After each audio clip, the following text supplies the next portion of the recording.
eat, drink, for tomorrow we die. People sell this kind of message as this is what's truly living. But in reality, it's just prolonging death.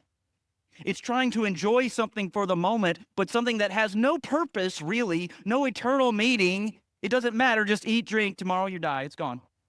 That's because without resurrection, without the thing we celebrate on Easter, then every suffering you have in life has to be weighed against something in this life. Is it worth it? See, we can suffer. We're all fine with suffering as long as we think it's worth it. You go exercise. Most of you, if you do that, don't enjoy it probably. You go, it hurts, but it's worth it. You make sacrifices in your family for a goal 5 years from now or 10 years from now. You say it hurts, but it's worth it.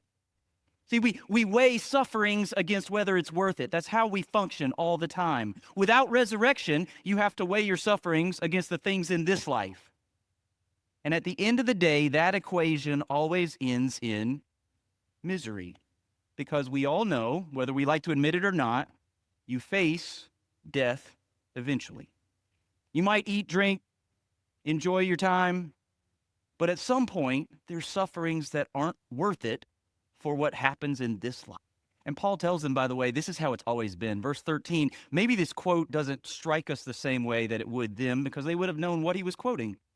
He was quoting from Psalm 116, saying that this is the way God's always worked. Belief in God and his promises in the middle of suffering has always been one of the most powerful testimonies to God and his love for his people. Psalm 116 says things like this: the snares of death encompassed me. I suffered distress and anguish. He goes on about 5 verses saying things like that. Then he says, I called on the name of the Lord. Oh Lord, I pray, deliver my soul. And then he writes to say, this is what God has done. You have delivered my soul from death, my eyes from tears, my feet from stumbling. And we get this verse, Psalm 116, verse 10, the one Paul quotes here. I believed, even when I spoke, I am greatly afflicted.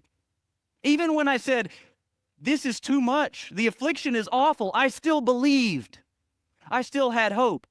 Why did the psalmist do that? Because there's another verse that comes a little later in the psalm that says, precious in the sight of the Lord is the death of his saints.